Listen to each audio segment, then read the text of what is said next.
Yeah.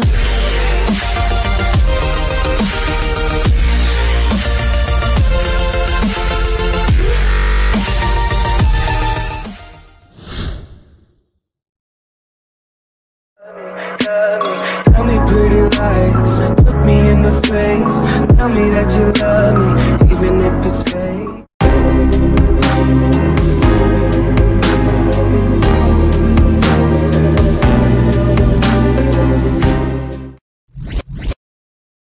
Yeah.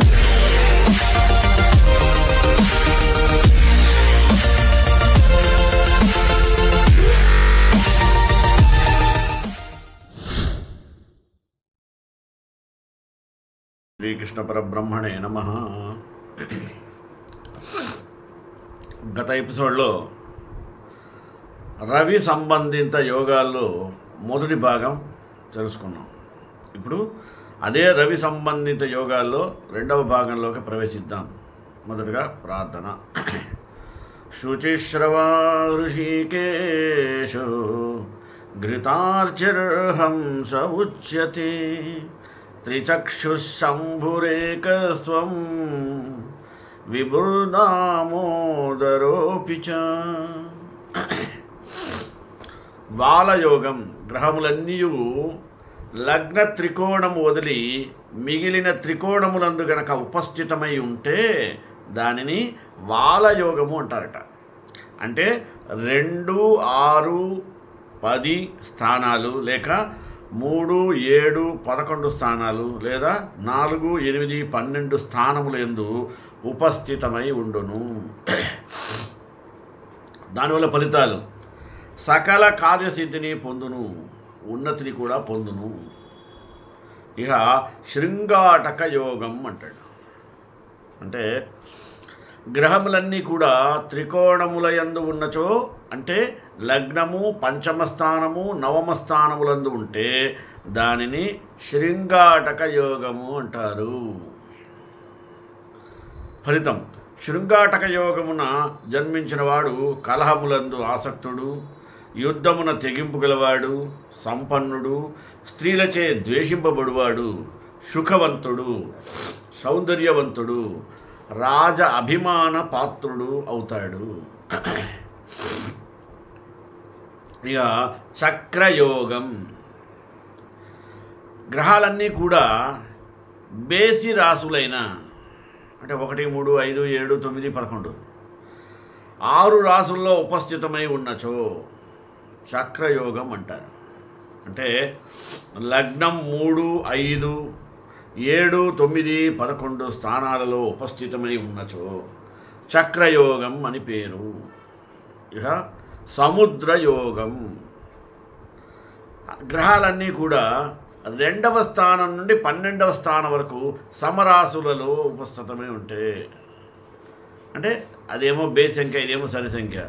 2, 4, 6, 8, 10, 12 ఈ విధమైనటువంటి 6 స్థానములలో ఉపస్థితమై ఉన్నట్లయితే సముద్రయోగము అంటారు. ఈ సముద్రయోగంలో పుట్టిన వారికి ఫలితం ఎలా ఉంటుందంటే, ఈ సముద్రమునందు పుట్టిన రత్నాలు, మణులు, వివిధ పదార్థములు కలవాడుగాను, యోగవంతునిగాను, జనాకర్షణ కల వ్యక్తిగాను, భూములకు అధిపతిగాను, అంటే భూస్వామిగా కూడా ఉండగలుగుతాడు. తర్వాత సలయోగం గ్రహాలన్నీ ఉభయచర రాశులందు ఉపస్థితమై ఉన్నచ్చో దానిని సలయోగం అంటారు. సలయోగంలో జన్మించిన వ్యక్తి మంచి తిండిపోతు, దరిద్రుడు, వ్యవసాయము చేత జీవించువాడు, భయము, భీతి స్వభావం గలవాడు, దుఃఖి, బంధుమిత్ర రహితుడు అవుతాడు. అంటే జాతకంలో ఇలాంటి యోగాలు ఉంటే, సలయోగం లాంటివి, వారికి ఎప్పుడు బెంగపడాల్సిన లేదు. చాలా సందర్భాల్లో అదృష్టమే కలిసి వస్తుంటాయి. అదృష్టం బాగా కలిసి వస్తుందంటే దాని అర్థం జాతకంలో కొన్ని శుభయోగాలు కూడా ఉన్నాయని అర్థం చేసుకోవాలి. అలాంటి యోగాల గురించే ఇప్పుడు మనం తెలుసుకోవాలి. కుండలిలో పారిజాత యోగం, పర్వత యోగం, కహల యోగం, లక్ష్మీ యోగం, మంగళయోగం ముఖ్యమైనవి. జ్యోతిష శాస్త్రం ప్రధానంగా వ్యక్తుల జాతకం అనేది చాలా శ్రద్ధగా పరిశీలిస్తుంది. ఎందుకంటే జాతకం సరిగ్గా ఉన్నప్పుడే మనకి భవిష్యత్తులో సంభవించేటువంటి మార్పులను ముందుగా తెలుసుకోవటానికి వీలుంటుంది. లోపాలు ఉంటే సరిదిద్దుకోవచ్చు. అయితే కొన్నిసార్లు అదృష్టం బాగా కలిసి వస్తుందంటే దాని అర్థం ఇదే. జాతకంలో కొన్ని శుభయోగాలు ఉన్నాయని అర్థం చేసుకోవాలి. అలాంటి యోగాల గురించే ఇప్పుడు తెలుసుకోవాలి. ఎందుకంటే ఇందాక చెప్పినట్లుగా కుండలిలో పారిజాత యోగం, పర్వత యోగం, కహల యోగం, లక్ష్మీ యోగం, చంద్రమంగళ యోగం ఇవన్నీ కూడా చాలా ప్రశస్తమైనవి. ఇప్పుడు చెప్పినటువంటి 5 యోగాలు ఉన్నాయి చూసారా. ఈ 5 యోగాల యొక్క ఆధారంగా మానవుల యొక్క భూత భవిష్యత్ వర్తమానాదులను అంచనా వేయడానికి సాధ్యపడుతుంది. ఒకవేళ జాతకంలో వీటిలో ఏదో ఒక యోగం ఉన్నట్లయిందనుకోండి, రేపు ఎలా ఉంటుందో ఇప్పుడే తెలుసుకోవచ్చు. మరి వీటి గురించి తెలిసేసుకుందామా? చూద్దాం. జాతకం ప్రకారం రాశి చక్రము అధిపతి తన సొంత రాశిలో ఉచ్చ స్థితిలో ఉన్నట్లయితే అప్పుడు పారిజాత యోగం సంభవిస్తుంది. పారిజాత యోగం వ్యక్తిని అసాధారణ లేదా ప్రసిద్ధమైనటువంటి వారిగా మారుస్తుంది. వారు ధనవంతులవుతారు. అంతేకాకుండా ఆచారాలు సంప్రదాయాలకు బాగా విలువనిస్తారు. ఈ యోగం ప్రభావం సగం జీవితం గడిచిన తరువాత కనిపిస్తుంది. దాని ఫలితంగా అప్పుడు ఈ యోగం వలన విజయవంతులు అవుతారు. ఇది విజయాన్ని పరాకాష్ఠకు తీసుకెళ్తుందట. పర్వత యోగము. ఈ యోగంలో రాశి చక్రాధిపతి సొంత రాశిలో కేంద్రం లేదా త్రికోణంలో ఉన్నట్లయితే ఈ పర్వత యోగం సంభవిస్తుంది. 12వ పాదంలో లేదా కేంద్రంలో ఉన్నటువంటి ఈ యోగం ఏర్పడుతుంది. 6 లేదా 8వ పాదంలో ఉన్నట్లయితే అశుభ ప్రభావాల నుంచి విముక్తి లభిస్తుంది. పర్వత యోగం వ్యక్తిని ధనవంతుని చేస్తుంది. అంతేకాకుండా గొప్పవాడిని కూడా చేస్తుంది. అలాంటి వాడు రాజకీయాల్లో ఎంతో అభివృద్ధి గలవాడిని కూడా మార్చగలుగుతుంది. అలాగే ఉన్నతమైనటువంటి పదవుల యొక్క అలంకరణ కూడా జరుగుతుంది. ఈ పర్వత యోగం వలన ఎంతో పరోపకారిగా జనుల మధ్య గుర్తింపు తెచ్చుకుంటారు. ఇక కహల యోగము. కుండలిలో రాశి స్థాయి 4, 9 స్థానానికి మధ్యలో ఉన్నట్లయితే ఈ యోగం ఏర్పడుతుంది. అంటే ఈ యోగం వ్యక్తికి ధైర్యాన్ని ఇస్తుంది. అంతేకాకుండా మొండితనాన్ని కూడా సృష్టిస్తుంది. ఫలితంగా ఎంచుకున్న రంగంలో ఉన్నత హోదాలు సాధిస్తారు. అంతేకాకుండా ఉదారవాదిగా గుర్తింపు తెచ్చుకుంటారు. జాతకంలో కహల యోగం ఉన్న వ్యక్తి పెద్ద ధనవంతుడు అవ్వటానికి అవకాశాలు ఎక్కువగా ఉన్నాయి. అలాగే జీవితం చరమాంకంలో అంటే చివరి స్టేజ్లో ఆనందంతో పాటు శ్రేయస్సును కూడా పొందుతారు. లక్ష్మీ యోగము. జాతకంలో రాశి అధిపతి 9లో ఉచ్చస్థితిలో ఉండి లేదా సొంత రాశిలో త్రికోణంలో స్థితిలో ఉన్నట్లయితే అప్పుడు లక్ష్మీ యోగం ఏర్పడుతుంది. వ్యక్తుల జాతకంలో ఈ యోగము ఉన్నవారికి లక్ష్మీదేవి అనుగ్రహం ఇట్టే కలుగుతుంది. పైగా ఈ యోగం వలన పుట్టిన వ్యక్తి చాలా అందంగా ఉంటాడు. అంతేకాకుండా దైవభక్తిని మెండుగా కలిగి ఉంటాడు. పైగా ధనవంతుడిగా చలామణి అవుతాడు. భూమిని ఎక్కువగా కొనుగోలు చేసి భూస్వామి అవుతాడు. విద్యాధికుడుగా పండితుడుగా కూడా కీర్తి ప్రతిష్టలతో కూడా ఎక్కువగా అతనికి పెరుగుతూ ఉంటుంది. ఇప్పుడు చంద్రమంగళ యోగము, కుండలిలో ఈ యోగంలో చంద్రుడు అంగారకుడు ఈ సంయోగం వలన ఏర్పడుతుంది. ఈ యోగం పుట్టిన వ్యక్తి ధనాన్ని ఎక్కువగా సంపాదిస్తారు. అంతేకాకుండా ఆ సంపదను కూడబెట్టుకుంటాడు. దేశం నుంచి కాకుండా విదేశాల్లోనూ కూడా డబ్బు సంపాదిస్తారు. భారీ సంపదకు యజమాని కూడా అయ్యే అవకాశాలు మెండు. ఈ యోగంలో సాహసోపేతమైన పని ద్వారా సంపద పొందుతారు. చంద్రుడు అంగారకుడు ఎల్లప్పుడూ శుభదృష్టిని కలిగి ఉంటారు.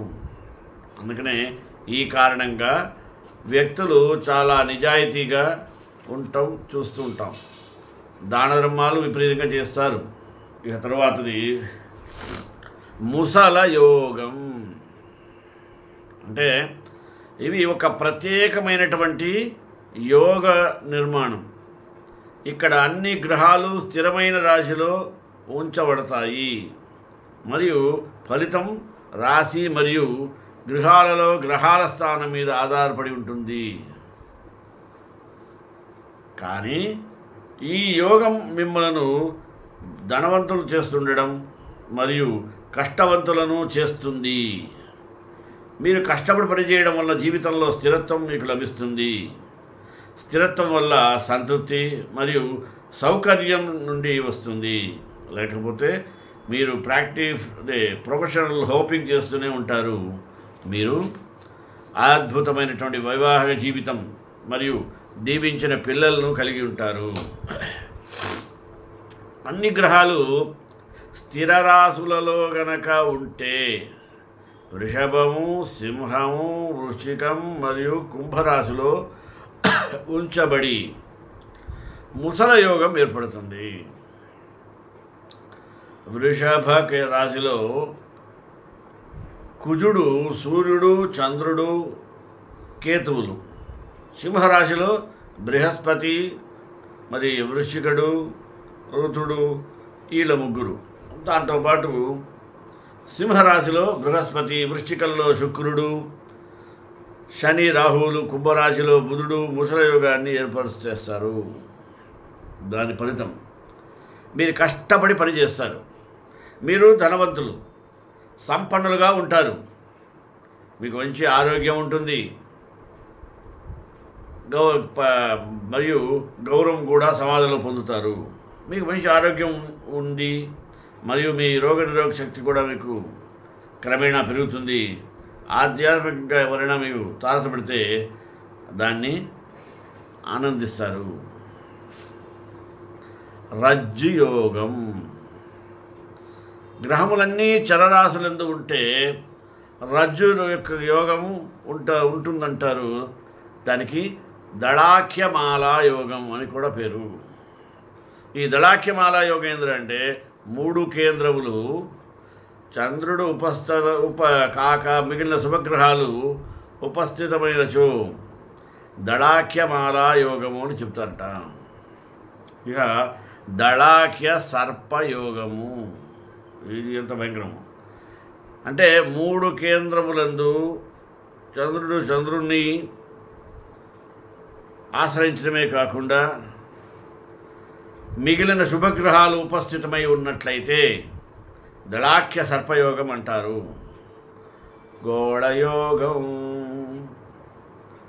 ఇది 12 నామ స్థానాలలో ఏ స్థానంలో కానీ ఈ బ్రహ్మేశ్వరుడు స్థితమై ఉంటాడు. ఆ ఒక్క స్థానంలో ఉపస్థితమై ఉన్నచో దానిని గోళయోగము అంటారు. ఏ స్థానమందు అయినా గోళములన్నీ 2 స్థానములలో ఉపస్థితమై ఉన్నచో యుగ యోగమని అందురు. శూలయోగం అంటాడు. అంటే 12 స్థానాలలో ఏ స్థానమందు అయినా గోళములు అంటే గడియలు ఉంటాయి కదా, అవన్నీ 3 స్థానములలో ఉపస్థితమై ఉన్నచో దానికి శూలయోగం అని పేరు ఉంది. తర్వాత కేదార యోగం. 12 స్థానాలలో ఏ స్థానంలో మనకి ఉపస్థితమై ఉన్నదో అటువంటి దానికి కేరార యోగం అని పేరు. పాశ యోగం. ద్వాదశ స్థానాల్లో ఏ స్థానమునందైనా గోళములన్నీ అంటే 5 ఉపస్థితమై ఉన్నచో పాదానికి పాశ వియోగం అని పేరు. నాయన ఇది నీకు కుదరా బాబు, ఇలా మెచ్చుకుంటూ వచ్చాడు. దామిని యోగం ఇంకోటి చూడండి. ద్వాదశ స్థానాలలో ఏ స్థానమందైనా గోళములని 6 స్థానమందు ఉపస్థితమై ఉంటచో దానికి దామిని యోగం అని పేరు పెట్టారు. అంటే ఈ ద్వాదశ యోగ స్థానాలు ఏ స్థానము 7 నందు అయినా గోళములనియు 7 స్థానములందే ఉపస్థితమై ఉన్నచో వారికి మృదుగండము ఏర్పడదు. తర్వాత వీణాయోగము. వీణాయోగం ద్వాదశ స్థానాలలో ఏ స్థానమునందైనా గోళములన్నీ 7 స్థానములందు ఉపస్థితమై ఉంటాయో దానికి వీణాయోగము అని పేరు తప్ప వేరే లేదు. ఇక పంచమహాపురుష యోగాలు అంటారు. లగ్నము నుండి రాశి లేక చంద్రలగ్నము నుండి కానీ కుజ బుధ గురు శుక్ర శనులు కేంద్రములందు ఉండి అవి ఆ గ్రహములకు ఉచ్చ లేక స్వస్థానములైన వరుసగా రుచక భద్రక హంసక మాళవ శశయోగ అంటారు. గ్రహములు షడ్వర్గాది బల సంపన్నులై ఉండవలెను. ఒక యోగము కలిగిన అదృష్టవంతుడు 2 యోగములు కలిగిన రాజు, 4 యోగములు కలిగినటువంటి చక్రవర్తి, 5 యోగములు కలిగితే రాజు అవుతాడట. శుభయోగాలు. జ్యోతిష శాస్త్రంలో అనేక యోగాలు ఉన్నాయి. రాశి అంశచక్రాలలో మరి గ్రహస్థానాలను పరిశీలిస్తూ ఈ యోగాలు ఉంటాయి. యోగాలను అనుసరించి స్థానాలను, శుభయోగములను, అవయోగములను విపులంగా చర్చించబడినది. ఈ యోగములు శుభాశుభ గ్రహములు తామున్న రాసుల స్థితిని బట్టి, గ్రహముల కలయికకు బట్టి, దృష్టిని బట్టి ఏర్పడతాయి. దాని వలన వాటి బలములను అనుసరించి యోగముల బలములు నిర్ణయించాలి. తర్వాత భాగ్యయోగము. భాగ్యస్థానాలు అనగా లగ్నం నుంచి 9వ ఇంట శుభగ్రహము ఉన్నను లేదా శుభగ్రహం చూసినను ఆ భాగ్యాధిపతి తన స్వమిత్ర ఉచ్చ స్థానములో ఉన్నా కూడా ఈ భాగ్యయోగం కలిగి తీరుతుంది. ఈ యోగమునందు జన్మించిన వాడు శాశ్వత ఐశ్వర్యవంతుడు, రాజపూజితుడు, ధర్మ మార్గపరుడు, స్వకులాచార తత్పరుడు మొదలగు శుభకణ గుణములు కలిగి ఉండును. తర్వాత పారిజాత యోగము అంటాడు. ఈ పారిజాత యోగము చాలా విశిష్టమైనటువంటి యోగాల్లోనే ఓ రకమైనటువంటి యోగం. అంటే లాభస్థానమున అనగా లగ్నము నుండి 11వ భావముందు శుభగ్రహం కనుక ఉంటే ఆ స్థానమును శుభగ్రహం చూసినా లేదా లాభాధిపతి స్వమిత్ర ఉచ్చ క్షేత్రాలందు ఉన్నప్పటికీ ఈ యోగము పారిజాత యోగం తప్పక కలుగును. విపరీత రాజయోగముగా చెప్పుకునేటువంటి ఈ యోగము చాలా అరుదుగా జాతకాల్లో కనిపిస్తుంది. అందరికీ రాదు, చాలా రేర్గా ఉంటాయి. లగ్నాధిపతిగా ఉన్నటువంటి రాశ్యాధిపతి, ఆ రాశ్యాధిపతిగా ఉన్న లగ్నాధిపతిగా ఉన్న రాశ్యాధిపతిగా ఉన్న నవాంశాధిపతి కేంద్రములందు కానీ కోణమందు కానీ ఉచ్చస్థితిని పొంది ఉండాలి. ఇటువంటి జాతకులు బాల్యంలోనే సాధారణ జీవితంతో ప్రారంభించి తరువాతి కాలంలో మధ్య వయస్సు నుంచి అపారమైనటువంటి గౌరవము, ప్రభువులతో ధనికులతో విశేషమైనటువంటి వాహనాలకు ప్రబల కీర్తి ప్రతిష్టలకు అవకాశము మెండుగా ఉంటుంది. ఇక త్రిలోచన యోగము అంటే త్రిలోచన యుగంలో ఆయుర్దాయము, శత్రువులపై విజయం వంటి శుభఫలములతో పాటు సంపద, కీర్తి, మేధాశక్తి కలిగి ఉంటారు. రవి, చంద్ర, కుజులు ఒకరికొకరు కోణములలో కూడా ఉంటారన్నమాట. దీని వలన వీరి జీవితం ఏ ఒడుదుడుకులు లేకుండా అలా నల్లేరు బిందె నడికిల బండి వలె సాఫీగా సాగిపోతూ ఉంటుంది. ఇది ఒక శుభయోగమే. ఇంకా ఖ్యాతి యోగం అంటారు. లగ్నము నుండి దశమ స్థానమందు శుభగ్రహం ఉంటే కానీ లేదా శుభగ్రహ వీక్షణ కలిగినను దశమాధిపతి తన స్వమిత్ర ఉచ్చస్థానంలో ఉంటే ఈ యోగము కలవాడు అదృష్టవంతుడగును. ఈ జాతకుడు ధన, మిత్ర, సతీసుతులతో సకల సంపదలు కలిగి ప్రజాదరణ, కీర్తి ప్రతిష్టలు కలుగును. అలాగే గజకేసరి యోగము మానవ జాతకంలో గ్రహస్థితి బట్టి ఏర్పడినటువంటి యాగములలో లేదా యోగములలో ఈ యోగము చాలా మంచి ఫలితాలను ఇస్తుంది. జాతక చక్రంలో గురు చంద్రుల ఉనికి వలన ఈ యోగానికి ఇంత ప్రాధాన్యత ఉండేది కాదేమో. నెక్స్ట్, చంద్రుడి నుంచి గురుడు కేంద్రముల యందు ఉన్నప్పుడు అనగా గురుడు 4, 7, 10 స్థానాల్లో ఉన్నప్పుడు ఈ యోగ బలము 4 కన్నా 7లోను, 7 కన్నా 10 రాశుల్లో అధికంగా ఉంటుంది. ఈ యోగముల వారు సభ్యత, ఉదారవాదం మరియు దానగుణం, సంపదలు, ఉన్నతాధికారము మొదలగు సకల శుభ లక్షణాలను ఇస్తూ ఉంటారు. కొందరు గురుడు కోణమందున్నాడు అనే కారణం చేత ఈ యోగముగా భావించరావాలని చూస్తారు.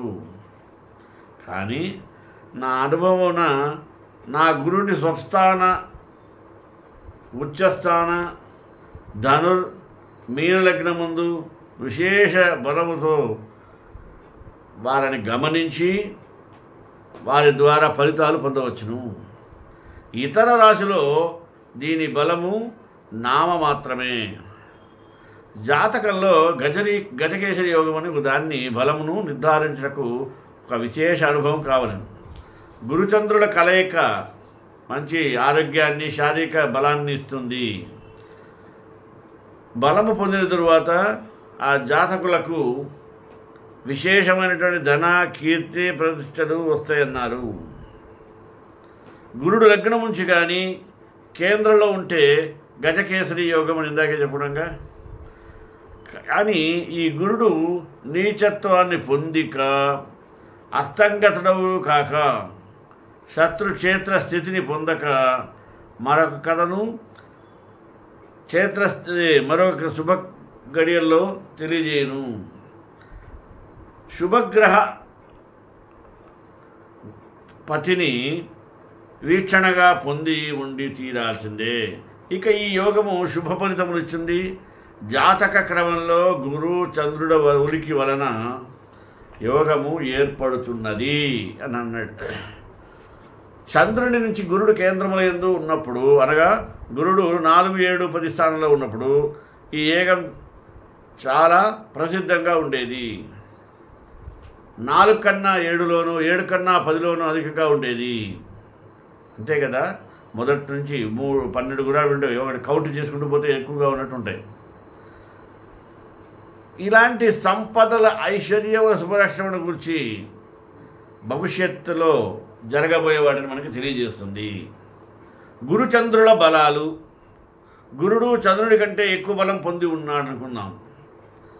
ఆ జాతకునికి విశేషమైనటువంటి ధన, కీర్తి, సుఖములను ఆయన జీవితాంతం ఇవ్వగలుగుతాడు.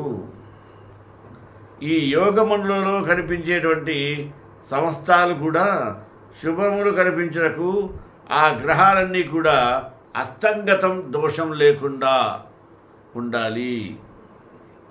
ఆ గ్రహములను షడ్బలము దిగ్బలము కలిగి ఉండవలను. యోగములలో సర్వ శుభములు కనిపించుటచే ఈ గ్రహాలన్నీ అస్తంగత దోషము లేకుండుట అనేటువంటి స్థితిని కలిగి ఉన్నది. మీ జాతకమే వేరేటప్పుడు మీకు ఈ యోగములు గ్రహస్థితి ఉనికిని బట్టి పరిస్థితులను బట్టి గ్రహాలకే బాధ్యత అప్పగించబడను, ఫలితము చెప్పబడను. మీ జాతకంలో అంగారక యోగం ఉందా? చాలా ఉదారంగా శాస్త్రం ఆ యోగాలు ఉన్నాయి. వీటిలో కొన్ని యోగకరమైనవి, మరి కొన్ని ఆధారమైనవి. జాతకంలో అశుభయోగం వలన మనిషి జీవితంలో అనేక ఇబ్బందులు ఎదుర్కొంటాడు. ఆ వ్యక్తి ఏ పనిలో విజయం సాధించాలన్నా కష్టపడతాడు. కానీ అన్ని యోగాలలో అంగారక యోగం అనేది చాలా ప్రసిద్ధమైనది. జ్యోతిష శాస్త్ర ప్రకారం జాతకంలో కుజుడు రాహువు జాతర కలయికతో వచ్చారనుకోండి, అప్పుడు దాని మీద గ్రహించాల్సింది ఏంటంటే ఈ యోగం ఉన్న వ్యక్తి మీద ఈ స్వభావం కలిగి ఉండటం వల్ల అతన్ని సులభంగా గుర్తుపట్టడం సాధ్యమవుతుంది. అప్పుడు అతను ఉగ్ర రూపంలో ఉంటాడా, దూకుడుగా ఉంటాడా, కోపంగా ఉంటాడా, మరియు హింసాత్మకంగా ఉంటాడా అనేది మనం ఈ పేపర్ స్లైడ్స్ ద్వారా తెలుసుకోవచ్చును. అందుకని మన ప్రాచీనులు ఎప్పుడో ఇవన్నీ మనకి చెడు రాకుండా ఉండటం కోసం చేసింది ఆయన. మరి వ్యక్తి యొక్క సంబంధాలు కూడా క్షీణిస్తాయని చెప్పాం. జాతకంలో కుజుడు రాహువు కోబోతున్న కొన్ని నివారణలు ఇవ్వబడ్డాయి. అంటే అంగారక యోగం యొక్క వస్తువు దుష్ప్రభావాలను ఏ శరణులు తగ్గిస్తాయో తెలియదు. అలాగే జ్యోతిష శాస్త్ర ప్రకారం వారి జాతకంలో అంగారక యోగం ఉన్నవారు వారు తమ రాకయోగం ఉన్నవారు వారు తమ రోజువారీ ఆరాధనలో హనుమాన్ చాలీసా, సుందరకాండ పాటించి బజరంగ దళ్ చాలీసా లేదా హనుమత్ స్తుతిని కూడా ఒక్కసారిగా వచ్చి పఠించాలి అని విన్నవిస్తున్నారు. అశుభ ప్రభావము తగ్గించడానికి ప్రతిరోజు మంత్రాలను జపించి తీరవలసిన అవసరమూ లేదు. ఈ మంత్రాన్ని పఠించడం ద్వారా రాహుకి మరియు కుజుడు సంతోషంగా ఉండి మరియు అంగారక యోగం దుష్ప్రభావాలకు లోను కాకుండా చూసుకోవాల్సిన బాధ్యత నీది అన్నాడు. అంగారక యోగ ప్రభావం వలన తోబుట్టువులు బంధువులతో సంబంధాలు చెడిపోవడం జరిగాయి. ఏనుగు దంతాన్ని ఇంట్లో ఉంచడం కన్నా అది అన్ని గ్రహముల యొక్క స్థితిగతులను ఆకర్షింపబడుతుంది కనుక ఇంట్లో ఉంచడం కన్నా అది దేవస్థానంలో కానీ ఎక్కడైనా ప్రతిష్ఠిస్తే చాలా మంచిది. అశుభ స్థితిని మనకి తగ్గిస్తుంది. తల్లిదండ్రులకు సేవ చేయండి. అలాగే అంగారక యోగం ఉన్న వ్యక్తి అన్ని రంగాల్లో రాణిస్తాడు. అతని యొక్క ప్రభావం ఒక్కోసారి చాలా ప్రమాదకరంగా ఉంటుంది. దీనిని నివారించడానికి మంగళవారం నాడు బెల్లము నూనెలో వెర్మిలియన్ కలిపి హనుమాన్ జీకి రాయండి. కలిపి వ్యక్తులను ఇలా చేయడం వలననే ఆ యోగం యొక్క పవిత్రత తగ్గుతుంది. యోగాలు శుభగ్రహాలు శుభాన్ని ప్రసాదిస్తాయని తెలుసు, కానీ అశుభగ్రహాలు అన్నీ ఆపోజిట్గా ఉంటాయి.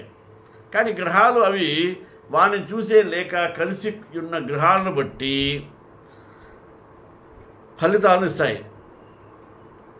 ఉదాహరణకి గవరులను బట్టి ఫలితాలను, గ్రహాలను బట్టి ఫలితాలను ఇస్తాయన్నాం. అది ఎలా వస్తుందంటే సప్తమ భావంలో 6వ యూనిట్లో 7వ చాప్టర్లో ఇలా ఉంది. ఓ సముద్రేశ్వర, ఓ చక్కటి పాత్రలో తాగటానికి నీరివ్వు అని అడుగుతాడట. ఇస్తే ఆ నీరు తాగటమే పెద్ద గొప్పగా భావిస్తుంది. అంటే ఆకలి దప్పికతో పీడించేటువంటి వాళ్ళకి కూడా సమయానికి దాహం తీర్చినట్టు అది కూడా ఒక యోగమే. లేకుండా స్పృహ పడిపోయాడు ఎదవలేరు. అన్ని గ్రహాలలో ప్రభావితం చేస్తుంది ఈ ఇన్సైట్ ఉంది కదా ఈ గ్రహం. అయితే అతి సాధారణ యోగాలను అనుసరించాం, మనము సప్తపదిని కనుగొన్నాం. ఈ శని సప్తమ స్థానాన్ని చూసినా లేక సప్తమందు ఉన్న వివాహం ఆలస్యమవుతుంది. ఇది చాలా సాధారణంగా కనిపించే యోగమే అయినా చాలా వరకు వివాహాలు ఆలస్యం అవ్వడానికి ఇది ముఖ్య కారణంగా కనబడుతుంది. కుజుని సంబంధం లేక ప్రభావము సప్తమ స్థానములో ఉన్నచో సంబంధములు అనేకములు చూడవలసి వస్తుంది. అవసరం లేకున్నా మరి నిన్ను అన్వేషించవచ్చును. నైసర్గికంగా కుజుడు ఉపద్రవకారకుడు, ఉద్విగ్న స్వభావం కలవాడు, అంటే డ్యువల్ మైండ్, కలహప్రదుడు మరియు ఆలోచనను తక్కువ ప్రాముఖ్యమును ఇచ్చువాడు. ఈ స్వభావం ఇటువంటి ఫలితాలు చెప్పడంలో ఆంతర్యము ఇట్టే తెలిసిపోతుంది. కుజుడు కళత్రకారకుడు అయినప్పటికీ వాని కారణంగా వివాహ జీవనంలో ఒడిదుడుకులు మరియు విలంబనము కారణంగా ఎక్కువగా కనబడుతున్నాయి.